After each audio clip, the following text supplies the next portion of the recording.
menurut saya juga polisi tidak mungkin tanpa dua alat bukti yang cukup menetapkan Habib Rizik Syihab sebagai tersangka. Nah, ini juga pihak pengacara HRS juga bisa melakukan upaya-upaya hukum yang konstitusional untuk bisa melanjutkan tahapan-tahapan yang kalau memang dianggap ini tidak sesuai dengan prosedur hukum yang berlaku di Indonesia.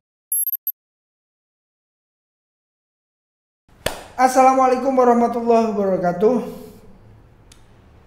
Kembali lagi di podcast Mas Mansuri, podcast yang menjadi suara bagi mereka yang tidak mampu bersuara, yang menjadi suara bagi mereka yang tidak berdaya. Sahabat sekalian, kita kembali bersama podcast Mas Mansuri. Kita akan masuk di program Hot News, program yang menganalisa, mengomentari, menceritakan atau membahas hal-hal terkini, terbaru yang ada di Indonesia.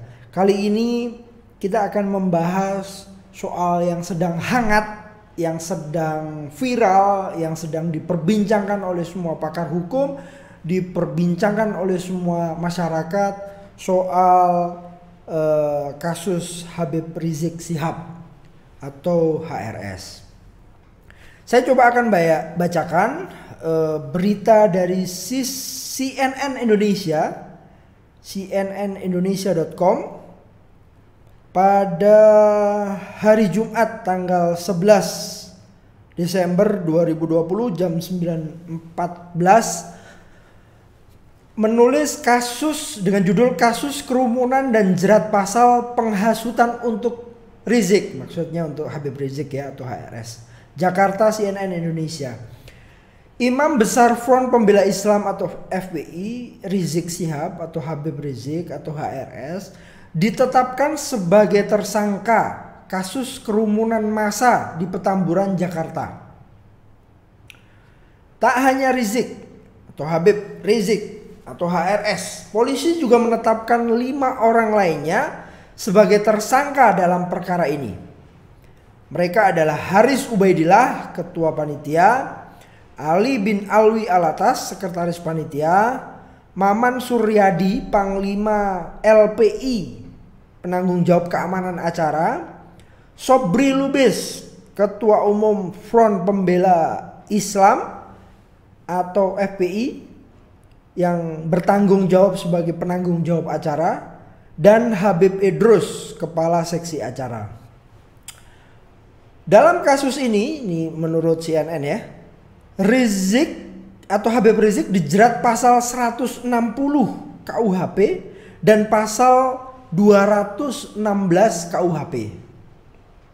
Sedangkan 5 tersangka lain dijerat pasal 93 Undang-Undang Nomor 6 Tahun 2018 tentang kekarantinaan kesehatan. Jadi kita coba kupas tentang HRS ya, Habib Rizik Syihab.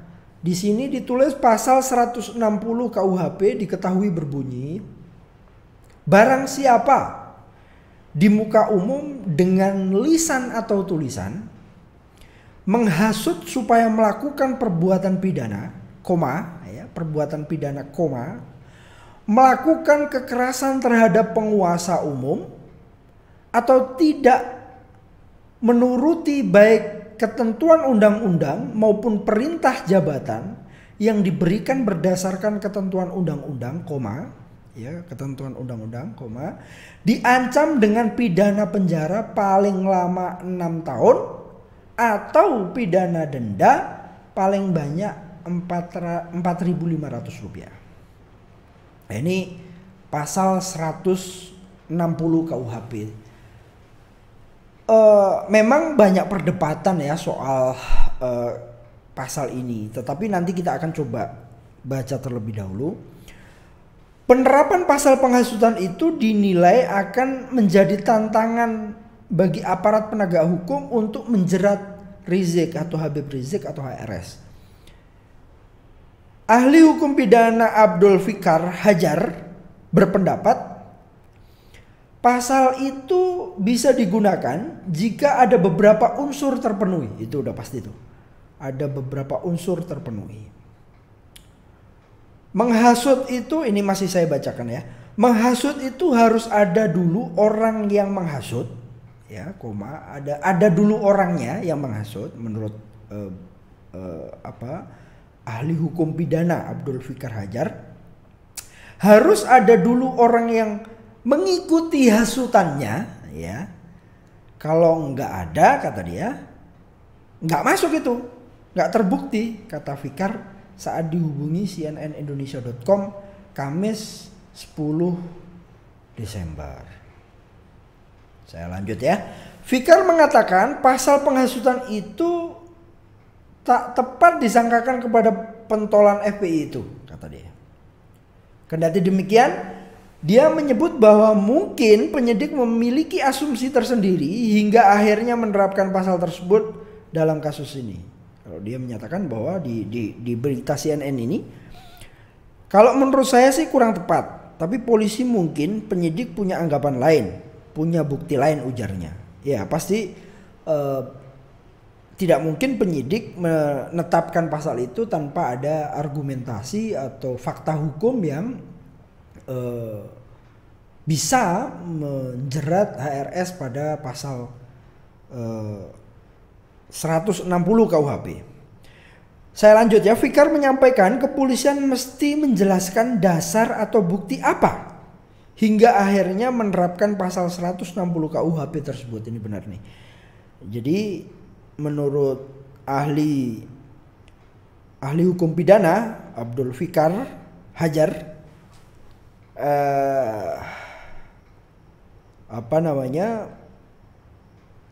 harus ada dasar atau bukti apa hingga polisi atau penyidik akhirnya menetapkan pasal 160 KUHP.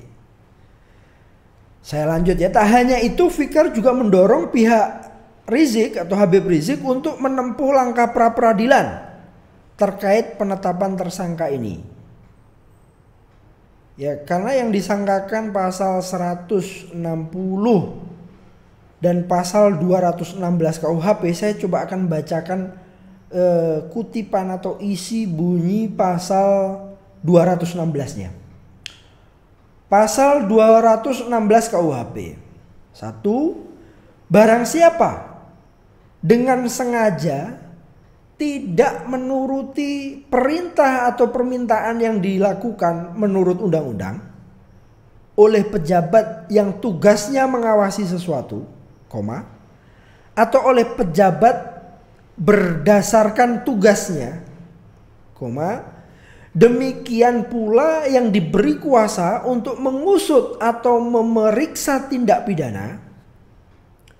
Demikian pula barang siapa dengan sengaja mencegah, menghalang-halangi atau menggagalkan tindakan guna menjalankan ketentuan undang-undang yang dilakukan oleh salah seorang pejabat tersebut, diancam dengan pidana penjara paling lama 6 bulan 2 minggu atau pidana denda paling banyak Rp9.000. Ini bunyi pasal 216 KUHP yang juga disangkakan oleh HRS atau Habib Rizik Syihab.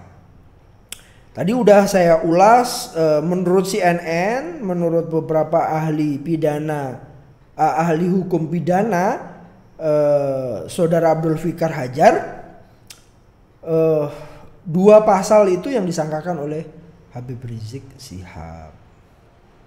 Dan beberapa 5 orang yang tadi sudah saya kutip di depan. Saya lanjut ya. Tadi sudah dijelaskan bahwa Fikar menyampaikan kepolisian, ini tadi ya, lanjutan tadi, ahli hukum pidana Abdul Fikar Hajar tadi. Fikar menyampaikan kepolisian mesti menjelaskan dasar atau bukti apa hingga akhirnya menerapkan pasal 160 KUHP tersebut. Tak hanya itu, Fikar juga mendorong pihak Habib Rizik atau Rizik ini tertulis untuk menempuh langkah pra peradilan terkait penetapan tersangka ini.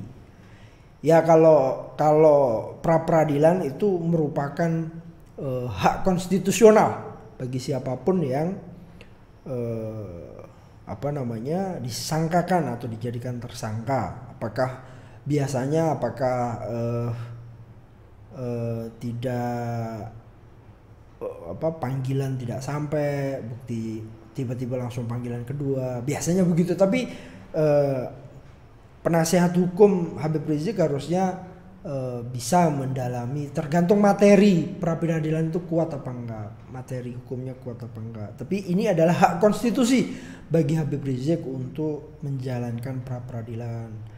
Kalau kita lihat bisa dilakukan pra-peradilan, kalau tidak salah ini kasusnya di Polda Metro Jaya atau Mabes ya, di mana termohonnya, kalaupun di Polda Metro Jaya bisa pra-peradilannya di PN Jakarta Selatan. Kalau di Jakarta Pusat ya bisa di Jakarta Pusat, tapi karena ini Polda atau Mabes ya, saya tidak mendalami yang ini, soal mungkin di Polda ya, itu bisa di pra-peradilan Jakarta Selatan. Baik, kita akan lanjut. Menurut berita ini ya, tim penasihat hukum Rizik bikin pra-peradilan supaya jelas, supaya dibuka apa sih penghasutannya gitu. Di atasnya agak kelewat nih. Fikar menyampaikan kepolisian mesti menjelaskan dasar atau bukti. Udah ya tadi ya. Tim penasihat hukum Rizik bikin pra-peradilan, kata Fikar, supaya jelas, supaya dibuka apa sih penghasutannya gitu.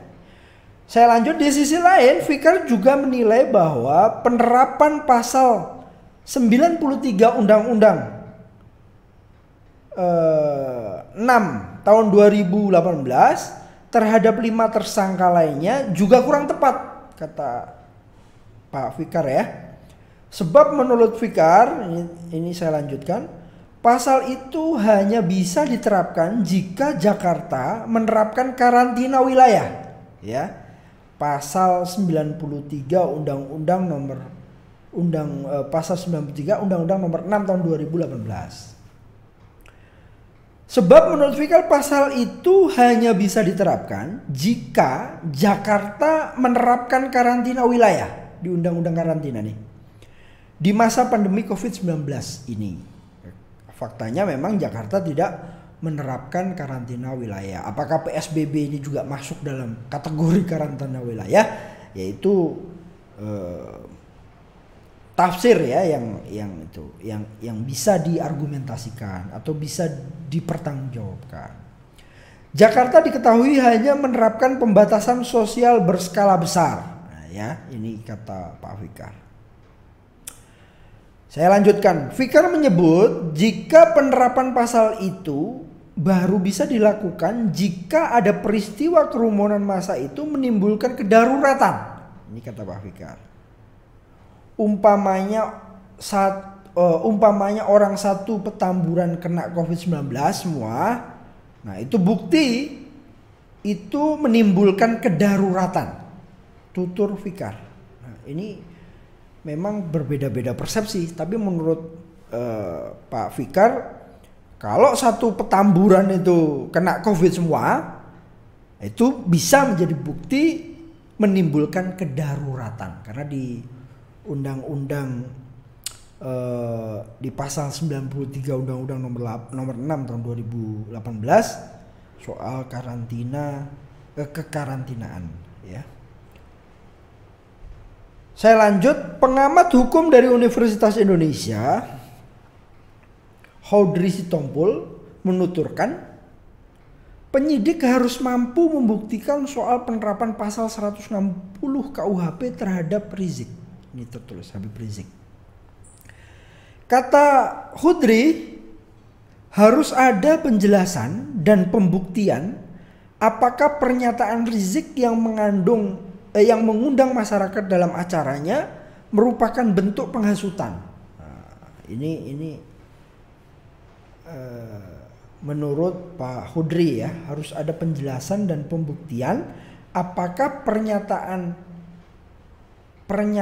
Rizik yang mengundang masyarakat dalam acaranya merupakan bentuk penghasutan. Dia maksudnya Rizik dalam kurung Rizik, mengundang itu dinilai atau dianggap dinilai, dianggap menghasut atau tidak. Mengundang sifatnya pasif, datang boleh, nggak datang boleh. Jadi kita lihat dulu di situ alat buktinya, bagaimana keterangan ahli saksi tuturnya. Hudri menjelaskan pasal itu bisa diterapkan jika misalnya Rizik terbukti menyuruh orang untuk tak mengikuti aturan terkait kerumunan massa di tengah pandemi virus corona. Nah ini juga menjadi perdebatan nih. Karena sempat beredar di sosial media bahwa ada pembagian masker, ada pembagian, ini menurut Pak Hudri ya, kalau saya mencoba menjelaskan itu. Sebab sudah ada, ini saya lanjut, sebab sudah ada berbagai aturan yang menjadi dasar penanganan pandemi COVID-19 ini. Mulai dari undang-undang hingga peraturan gubernur. Ya, ada undang-undang, ada peraturan gubernur. Saya lanjut.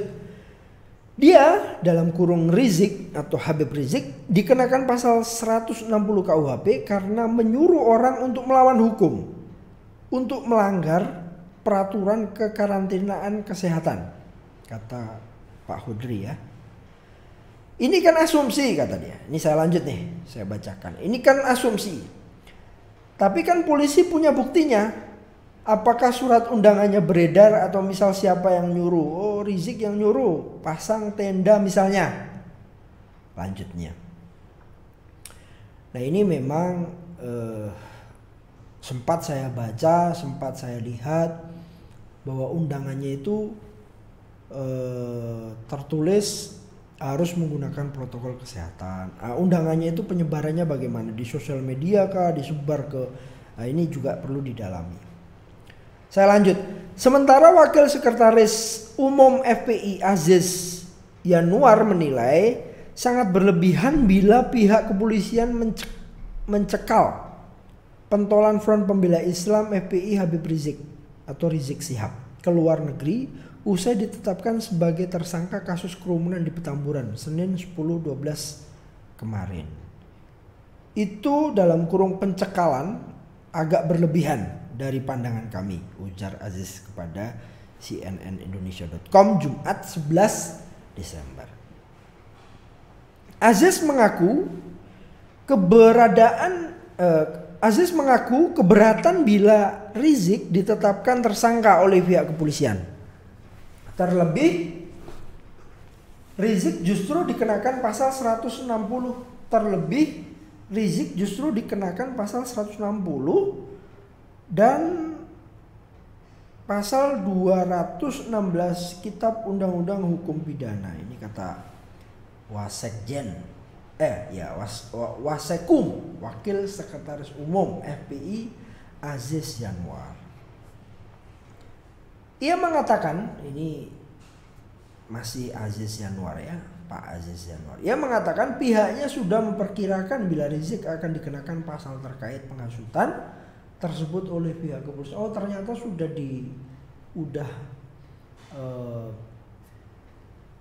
sudah memperkirakan bahwa Pak HRS ini atau Habib Rizik Syihab ini atau HRS ini akan disangkakan atau dikenakan pasal penghasutan. Dia menuturkan, ini saya lanjut ya. Pemanggilan pertama saya sudah tahu dan perkirakan ini, kata dia.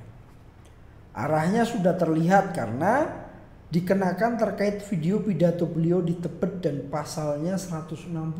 Oh, ini ada video sebelumnya sepertinya ya, yang ada Maulid Nabi atau ada acara apa sebelumnya di Tebet. Video beliau di Tebet dan pasalnya 160 kata Aziz. Aziz ini Pak Aziz Yanuar ini Wasekum, Wakil Sekretaris Umum Front Pembela Islam atau FPI. Meski demikian, Aziz mengatakan pihaknya belum menentukan sikap untuk merespon penetapan Rizik sebagai tersangka tersebut. Ia mengatakan masih berkoordinasi dengan Rizik Syihab terkait upaya hukum lanjutan yang akan ditempuh terkait hal itu. Jadi masih konsultasi dengan Ketua Umum FPI HRS. Nanti kita kabari, ini saya lanjutkan ya. Nanti kita kabari. Masih berkoordinasi dengan HRS, kata Aziz.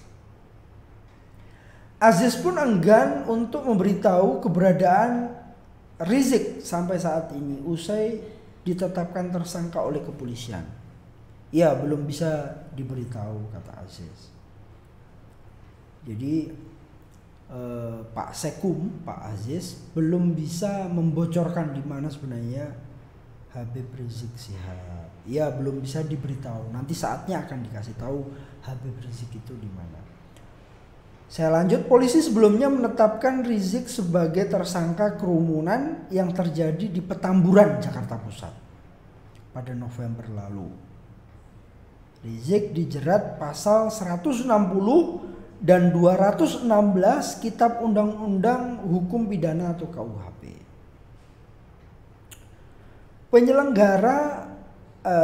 Penyelenggara saudara HRS atau Rizik Syihab atau Habib saya ulangi ya, penyelenggara saudara MRS ini yang ditulis oleh CNN Indonesia, Rizik Syihab dalam kurung Rizik Syihab atau Habib Rizik Syihab disangkakan pasal 160 KUHP dan pasal 216 KUHP, kata Kabid Humas Polda Metro Jaya Kombes Pol Yusri di Mapolda Metro Jaya Jakarta Selatan Kamis 10 Desember. Ini sudah berakhir ya.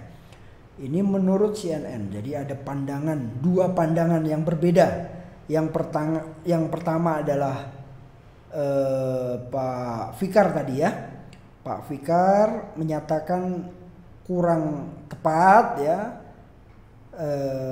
Tapi ditambahi Pak Fikar menyatakan polisi mungkin atau penyidik punya anggapan lain, punya bukti lain yang memungkinkan untuk disangkakan kepada Habib Rizik Syihab.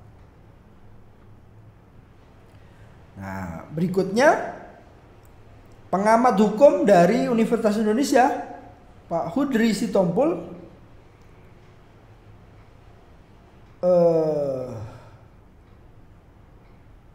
harus ada penjelasan dan pembuktian apakah pernyataan Habib yang mengundang masyarakat dalam acaranya merupakan bentuk penghasutan. Ini dua pakar yang sudah memberikan keterangannya yang disandur oleh CNN Indonesia pada Jumat hari ini jam 9.14 tadi, tanggal 11 Desember 2020. Ya teman-teman sekalian, podcast Mas Mansuri memang banyak sekali analisa, banyak sekali perdebatan, banyak sekali argumentasi yang berkembang.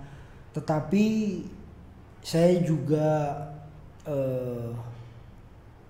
menurut saya juga polisi tidak mungkin tanpa dua alat bukti yang cukup menetapkan Habib Rizik Syihab sebagai tersangka. Nah, ini juga pihak pengacara HRS juga bisa melakukan upaya-upaya hukum yang konstitusional untuk bisa melanjutkan tahapan-tahapan yang kalau memang dianggap ini tidak sesuai dengan prosedur hukum yang berlaku di Indonesia. Upaya-upaya ini bisa dilakukan, tetapi harapan kami semoga langkah-langkah atau upaya-upaya yang terjadi itu bisa bersama-sama dipertanggungjawabkan secara hukum, dan paling tidak kita bisa menghentikan kegaduhan atau terlalu banyak sekali seliweran hujatan di media sosial, terlalu banyak asumsi yang justru menyudutkan satu pihak atau pihak lain.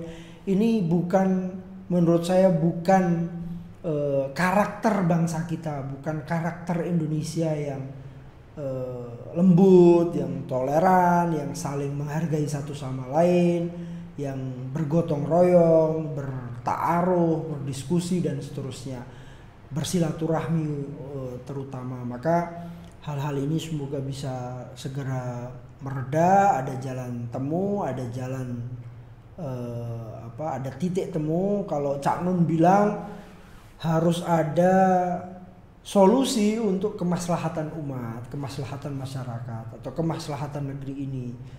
Solusinya Cak Nun mempertemukan antara presiden dengan HRS. Ini macam-macam solusi dari beberapa tokoh ya yang ada di Indonesia, tapi dibantah oleh pihak istana bahwa sebenarnya HRS dan Pak Jokowi tidak ada masalah. Tetapi prinsipnya semoga persoalan-persoalan yang terjadi ini bisa ada jalan tengah, ada titik temu dan semuanya sesuai dengan koridor hukum.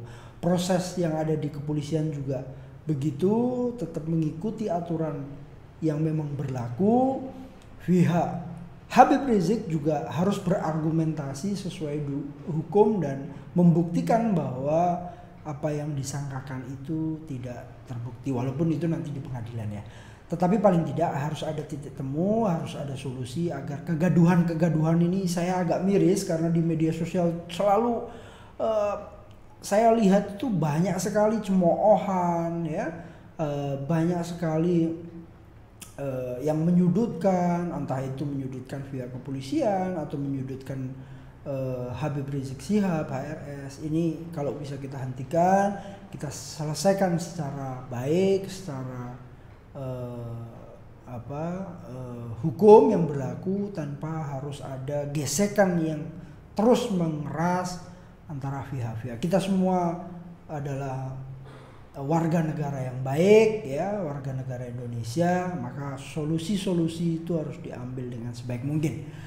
Saya pikir itu sementara diskusi atau update dari podcast Mas Mansuri. Semoga bermanfaat dan semoga bisa membawa kebaikan untuk semua.